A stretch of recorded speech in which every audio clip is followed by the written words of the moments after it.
impeachment-ը մի քիչ թվաբանական հարց է, հա, իսկ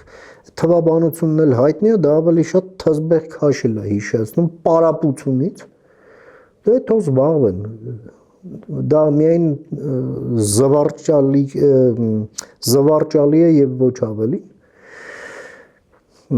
բայց այս ամենը, այո, հիբրիդային վտանգների համար պարարտ հող է ստեղծում, այդ թվում նաեւ որոշ բռնի գործողությունների համար է պարարտ հող ստեղծում, ռոմանտիկների ի հայտ գալու, հա, իրենց տերմինաբանությամբ, այստեղ շատ մեծ զգոնություն է պահանջվելու, մեր հատուկ ծառայությունները պետք է լինեն շատ բարձր տոնուսի մեջ, շատ զգայուն այս ամենին, եւ այս ամենի հետևից գնան։ Այսինքն նոր հոկտեմբերի 27-ի մասին եք ակնկալում։ Դե մենք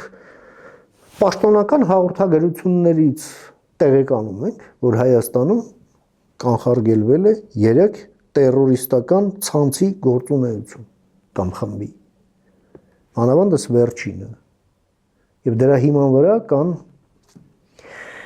մեղադրանքներ, մեղադրվածներ, կալանավորվածներ, արդեն որոշ ոմանց դեպքում դատական process է ընթանում, բայց ամենը դրա մասին էր։